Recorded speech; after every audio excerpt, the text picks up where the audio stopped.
The different effects of nature and grace. Human, plus, being.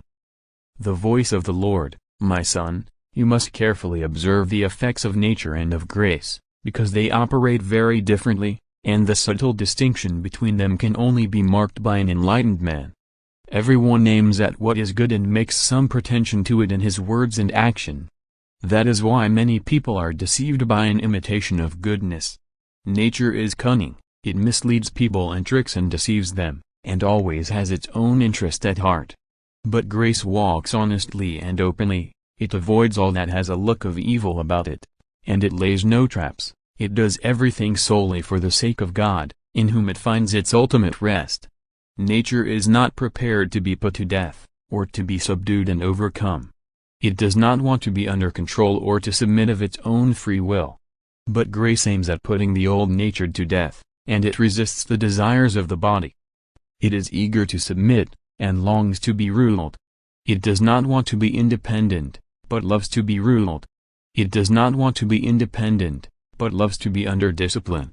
It has no wish to lord it over anyone, but is prepared to live its whole life and spend its whole existence subject to the will of God, and for love of the Lord to accept, face humbly and overcome every kind of human temptation. Nature labors for its own good and looks to see what advantage it can get from somebody else, but grace does not consider its personal convenience and advantage, but rather what will do most good to others. Nature is afraid of humiliation and contempt, but grace rejoices when it suffers indignity for the sake of truth, justice and freedom. Nature likes idleness and physical ease, but grace cannot endure to be unoccupied, and gladly undertakes all kinds of toil. Nature is eager to possess rare and beautiful things, and loathes common and coarse ones. But grace finds its delight in what is simple and humble, it is not repulsed by the repulsive, and it does not refuse to put on worn-out clothes. Nature has his own temporal things, and is pleased by worldly advantage.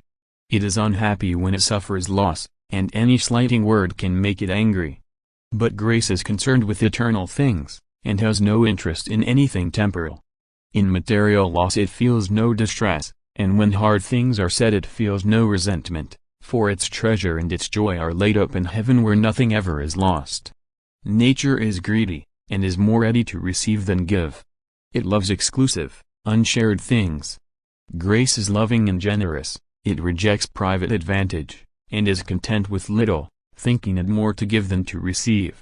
Nature inclines to material things and gratification of self, towards useless pastimes and traveling about. Grace gravitates towards God and goodness, it renounces material things, and tries to avoid the world. It loathes the longing of the body, it curbs the desire to wander abroad, and hates the thought of appearing in public. Nature likes to experience outside comforts which brings satisfaction to the senses, but grace seeks its comfort in God alone, and beyond all visible things it looks to supreme good for its delight. Nature does everything for its own gain and advantage. It cannot do anything for nothing, but is always hoping for something as good or better, some praise or favor, in return for its good deeds. It wants anything it does or gives to be appreciated. Grace does not look for anything in this world, and it asks for no reward except God. It only wants the necessities of this life insofar as they help it to win eternal life. Nature is pleased when it has many friends and associates. It glories in high place and noble birth, it smiles on the powerful, flatters the rich, and applauds those like itself. But grace loves even its enemies, and is not pleased with itself when it has a crowd of friends. It thinks nothing of position or high birth unless there is goodness there as well. It favors the poor rather than the rich, and feels more sympathy with the innocent than with the powerful. It rejoices at the victory of truth, not falsehood, and it is always urging men to prize the best gifts of heaven, and to grow more like the Son of God in goodness. Nature is quick to complain of want and difficulty, but grace bears hardship without giving way. Nature diverts everything to its own ends, it struggles and argues on its own account, even against the truth, mentally or verbally. Grace leads everything home to God, the source from whom it comes. It does not credit itself with anything good or make any arrogant claims, it is not pushing, it does not force its views on others, But whatever it feels, whatever it thinks, it submits itself to the eternal wisdom and the scrutiny of God.